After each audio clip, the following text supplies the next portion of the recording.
Good morning. Good morning, good morning. Hi, Stitches by Meg. Good morning, Robin. Good morning, Veronica. Oh no, it says someone, and one other person joined. So hi, other person. Okay, so today we're doing French knots. I know we've just done French knots on the, I'm still in my pajamas, sorry. 2-hour delay for snow, right? So I know we've just done French knots on the other free stitch along, but to keep all the videos all together, I'm going to do them again so that you can have a look. So I'm going to do 1 strand, 3 strands, 6 strands, 12 strands, and then 1 wrap, 2 wraps, and 3 wraps. Yeah? So here we go.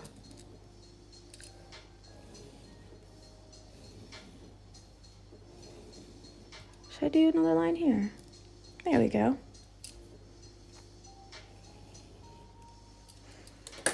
Look how good I did.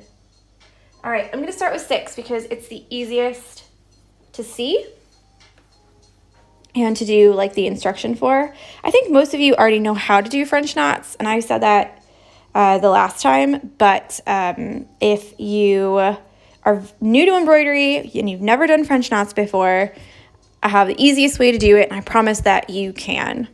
So here we go.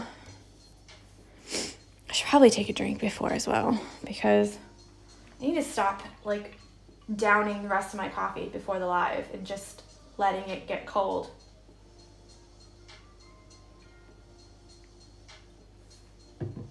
But we haven't got a microwave, so unless I'm going to be like heating my coffee in a pot on the stove, it ain't gonna happen, is it?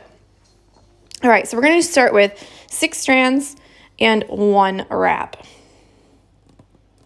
So we've just got 6 strands with a little knot at the end, just like normal. Come up. You're gonna hold the thread in your left hand. And this is gonna be one of those stitches where you're gonna have to put your hoop down or use a hoop stand. So if you haven't got a hoop stand, that's totally fine.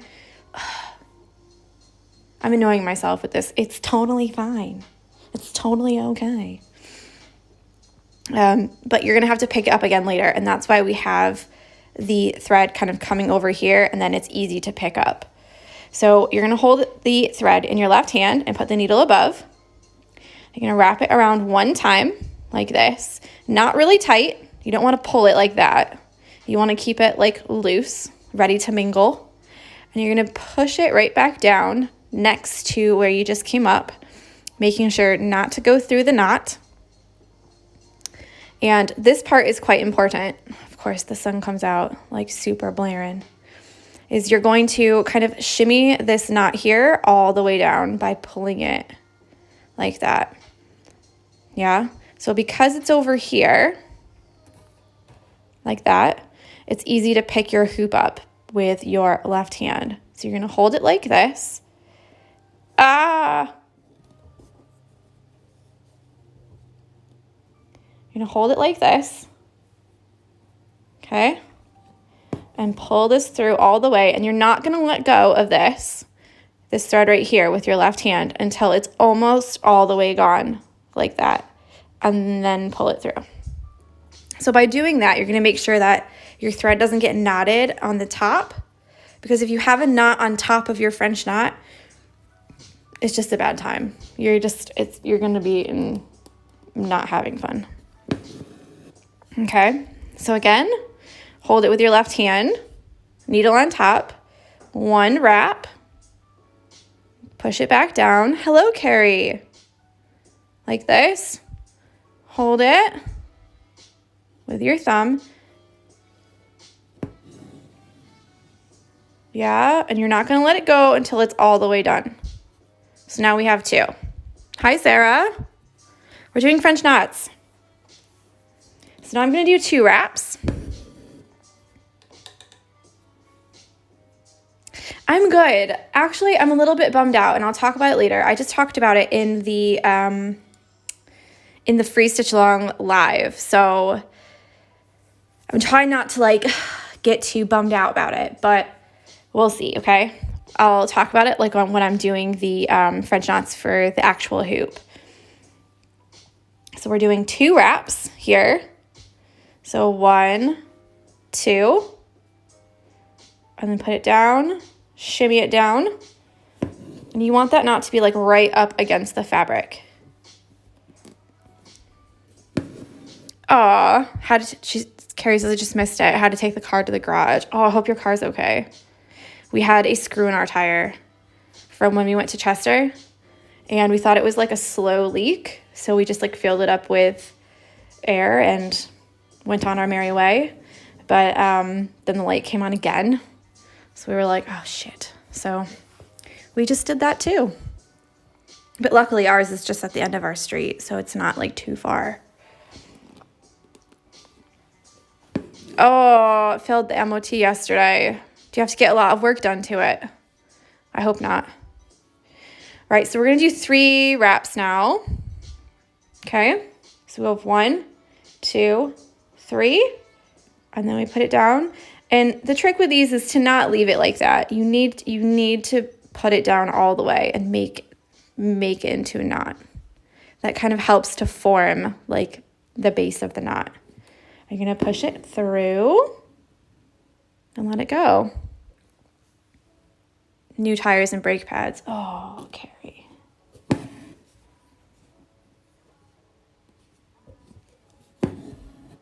That's such a bummer. So there we go. So we have 6 strands, 1 wrap, 2 wraps, 3 wraps. I highly recommend doing these.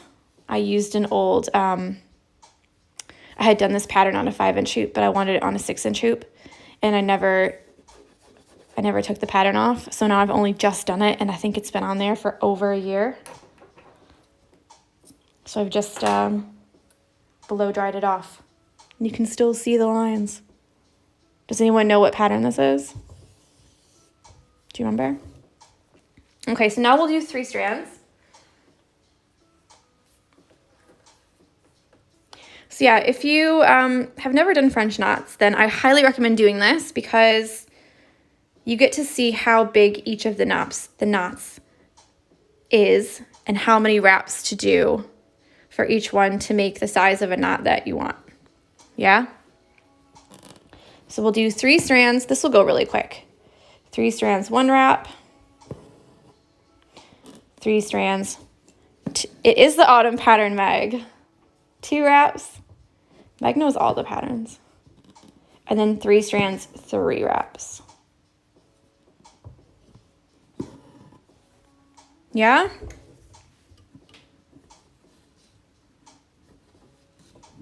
So that was easy.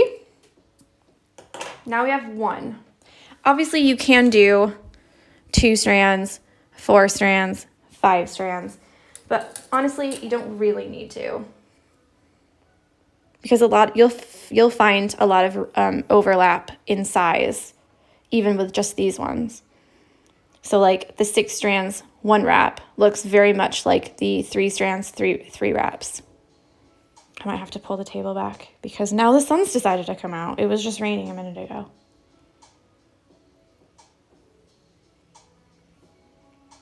I need to go to the fabric store and get fabric to make a new shade. So here we go. We have 1 strand, 1 wrap.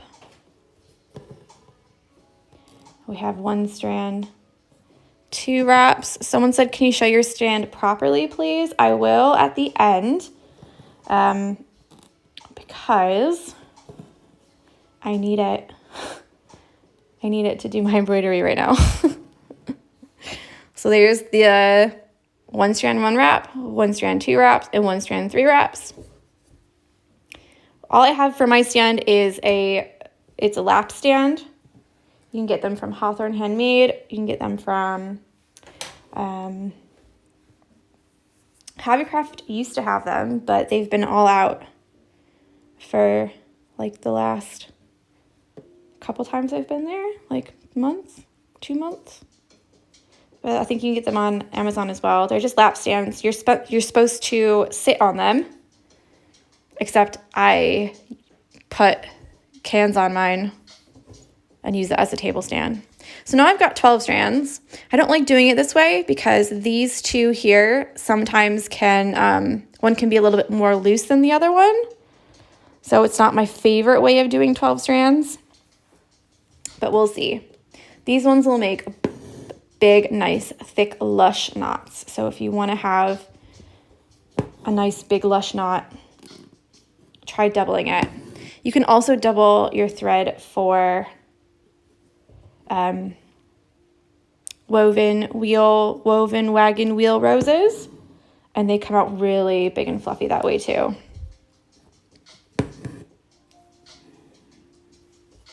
So we got 3. So there we go. There's our grid. See what I mean? Sometimes they don't get pulled all the way, and then you get that one extra. But if you have a lot of really thick French knots to do, then I'd rather do like one big fat one than like 16 tiny little baby ones, you know? So it just depends on what your preference is. So if you've never done one of these, I highly recommend doing it. The small ones are really good for like the middle of sunflowers because they kind of have to look like seeds like that, the really small ones. But it all just depends on what, I'm trying to like block it so you can see. But all just depends on the space that you want to fill. So let's swap this out and get our actual hoop. Sorry, don't watch right now.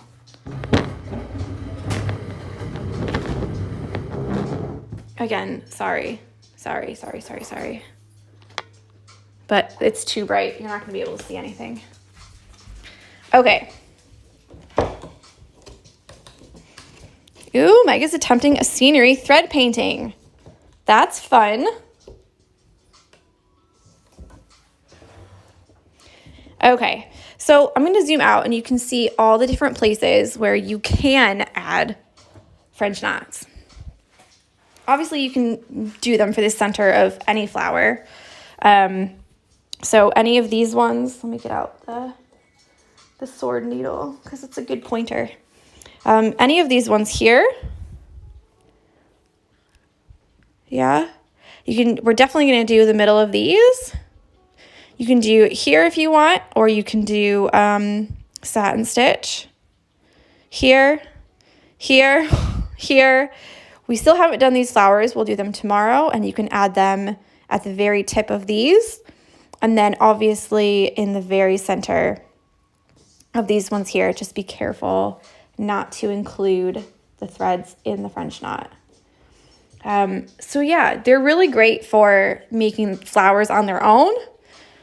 Meaning you could have like just a stalk or a stem and then just a bunch of French knots on the top, and it makes it look almost like a little pom-pom flower.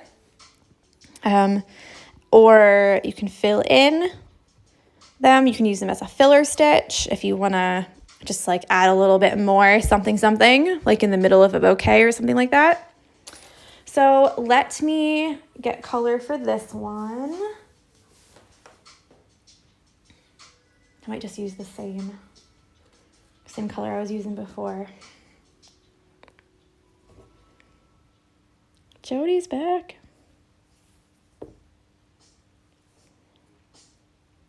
So yeah, kind of the however many wraps and however many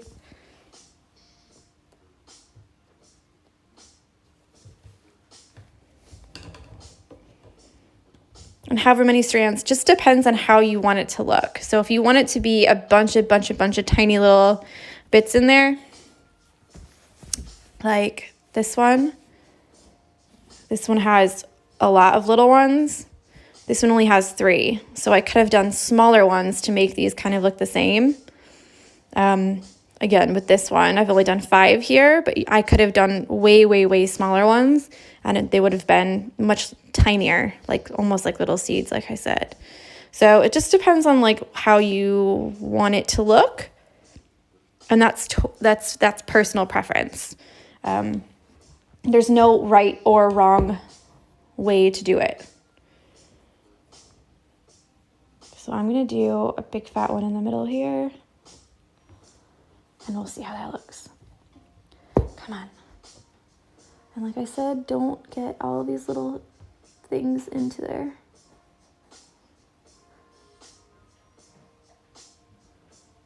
Yeah, so I've just done one, and I think I'm gonna leave it as that. Oh, thank you. She said both of the patterns look amazing. They've come together so good, and you know what? Everyone's done such a great job stitching them up. Like, seriously, everybody, even the people who were like, please go through. Yeah, even the people who are like, I don't think I'm going to be able to do this. Do you think I'm going to be able to? I was like, yes, you can do it. Come on.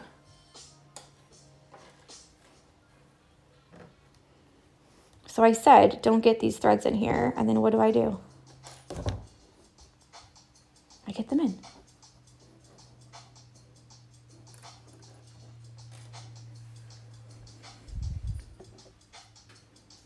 Meg says, trying to pick up my embroidery again as my reading is getting out of control, and I've ordered and pre-ordered 6 new books this month. Oh my goodness. Do you know what though? I always say you could be addicted to something far worse. It could be drugs.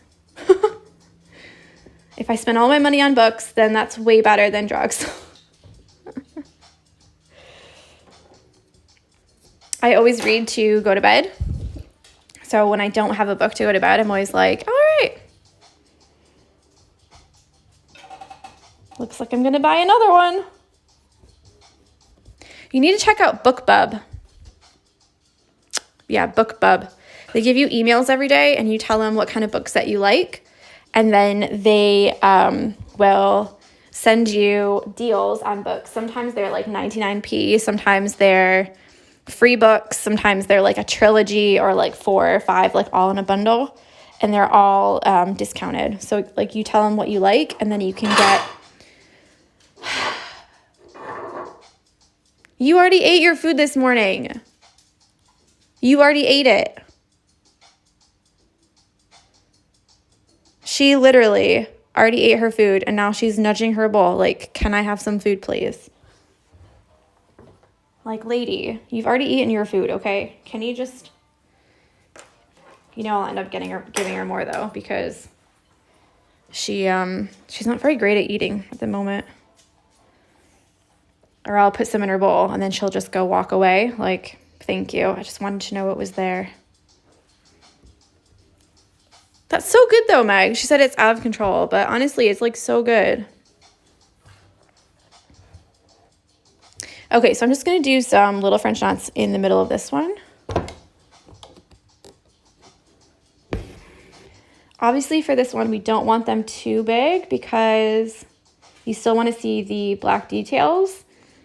I'm going to do the same thing that I said on the last one, is if you ever want to see how a knot's going to look without actually doing the knot, because French knots are not nice to take out, you can do the wraps and put it down like this, and then just don't commit. Don't go through all the way. So you're just going to leave it like that, and you can have a little look and see, is it the right size? Is it the right like thickness? I'm thinking 6 strands, 2 wraps will be good for me. And then you can keep going. Meg says, Steve doesn't think so because I hardly ever talk to him. Carrie says, I picked up a book the other day, but not had a chance to start it yet. I've been getting bits ready for my stall next weekend. So good.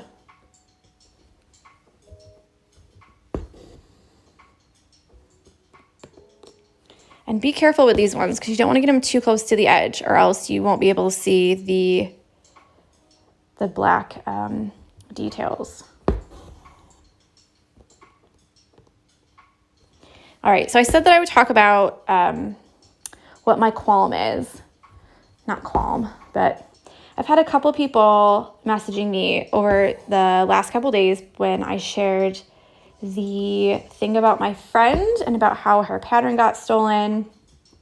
And the person who stole it just couldn't understand why it was wrong. And she just kept saying, like, I found it on Google or I found it on Pinterest. And, like, I don't understand. I don't understand why. Why is that bad?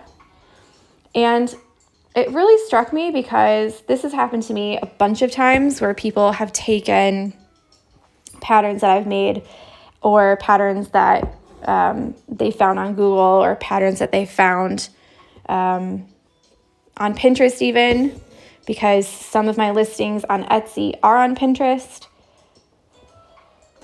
And it's really disheartening. I've also had a couple questions where people have said, can I take some of your drawings that you've drawn and can I make them into my own patterns?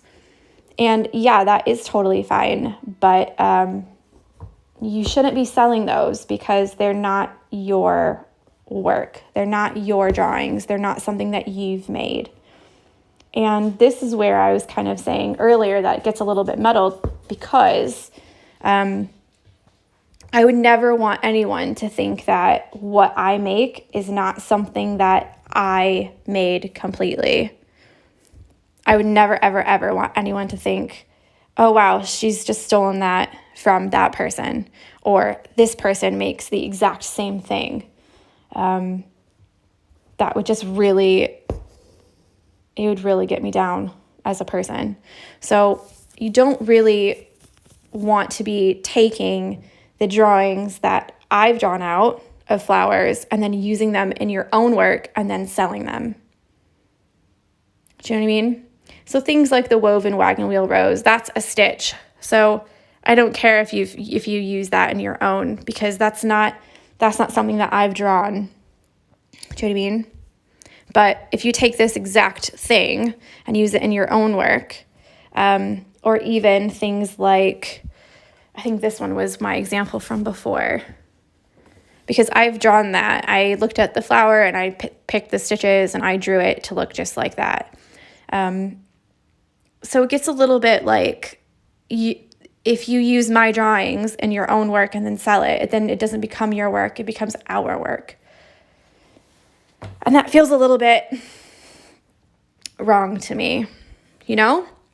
So I might talk about it later so I can save it in my stories again. But just have a think before you sell things. Did I draw all of these things? Where did I get this drawing from? Is it actually my work, or does it look more like someone else's? I know it's a difficult conversation to have, and I know that when I talked about it with my friend's work the other day, I had a couple people message saying, oh my gosh, you sounded like you were going to cry. Like, I feel so bad. Like, I can't believe people would do that. And it's not that I'm so upset that I want to cry, but it is a tricky situation. And I feel like you need to talk about it quite delicately, because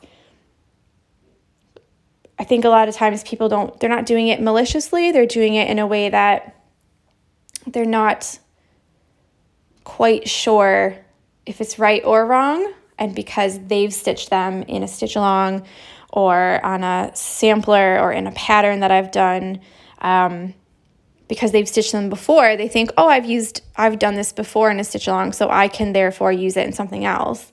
When actually that's not the case, because it's my work. I've drawn all these things. So be a little bit careful. That's all I'm saying, you know? I don't know. Maybe I'm like overreacting a little bit, but there's lots of ways to draw a flower. You don't have to take the flowers that I've drawn and then put them in your own work. Yeah? Okay. I'm going to be done because now I'm feeling awkward about it and I don't like that. But French knots, yay. Do some French knots. You don't have to do all of the French knots because tomorrow is going to be a day where you get to kind of choose. There's still a couple things that we still have to do. So there's these little flowers here. There's a couple, I just found a leaf there and a leaf there and a leaf there I haven't done. There's a couple more little things that we have to do. So if you want to do like a satin stitch on some of these, or French knots, or if you want to fill it up with chain stitch or split stitch, there's all kinds of different ways. Or you can combine a couple different things, like in the new pattern, I've got this one. I've done it before, but I thought I haven't done it in a while, so I'll kind of add it here. And it's just satin stitch in the middle with some French knots around the outside in a circle. So you might want to do that for like maybe one of these or one of these that have a bigger circle. It adds a nice little touch. It's up to you. Stitches by Meg says, you're not overreacting at all. And Carrie says, you're not overreacting. I've had my work copied even as someone who primarily does it as a hobby, and it was so infuriating. Yeah, I did talk about this a little bit in the, when I was talking about my friend before. And it feels like someone's like taken a little part of yourself, like they've stolen something. And it's like you wouldn't go into Boots and just take a lipstick off the shelf. You wouldn't go into a card shop and just take a card. But when you put your work online, some people think that because you've put it there, it's fine that other people have copied it. And it's fine that other people have stolen it. And it's not. Like, I've almost quit doing this so many times because I just think I can't do it anymore. Do you know what I mean? I can't talk to people and say, I'm really sorry for saying this, but you've copied my work and please take it down. Please. And sometimes people are quite like, oh my gosh, I'm so sorry. And sometimes people are like, I don't see what the problem is. I found it on Pinterest. And it's like, yeah, but you didn't make that. You've just found a picture and then copied it. Like the same way that some people, wouldn't go in. Oh, it's just, I feel like I'm just repeating myself. Carrie says, I'll see if I can find the picture of the work I had copied to send to you. When I asked them about it, they said it wasn't the same, and they were. I'll show it to you.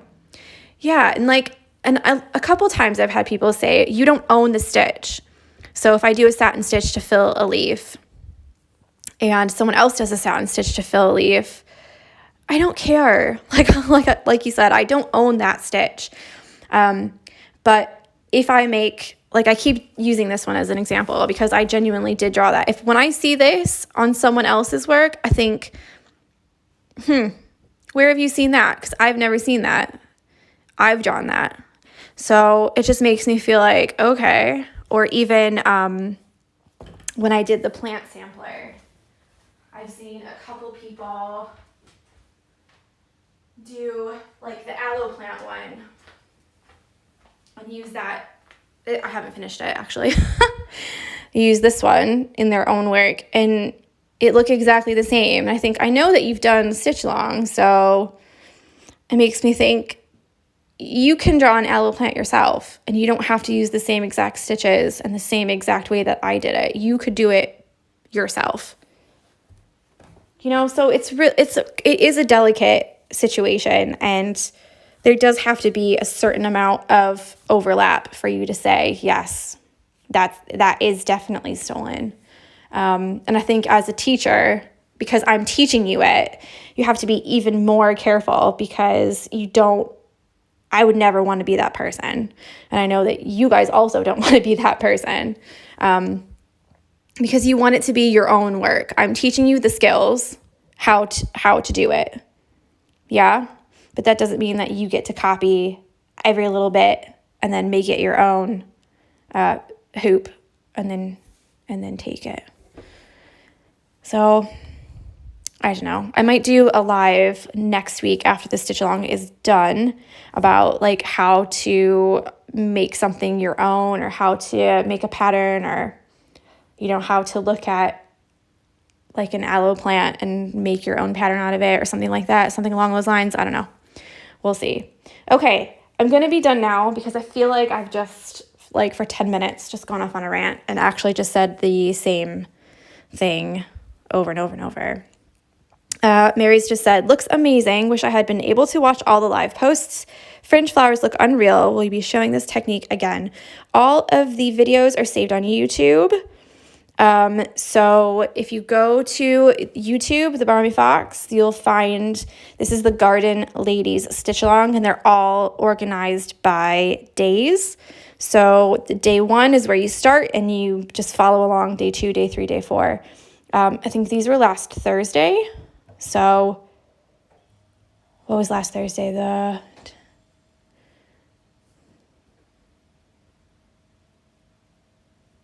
19th maybe, or the 18th. So you can learn how to do those just by following the videos on YouTube. And the pattern is still in my shop, or you can do the free pattern, which is still in the link in my bio. Looks like that. So have a lovely day. That's it from me. I feel like I'm all fired up now. Do you know what I mean? Like, I need a palette cleanser. Pictures of Jessie. I'm just going to look at pictures of Jessie. So enjoy your day. And I will speak with you later. Okay? Bye.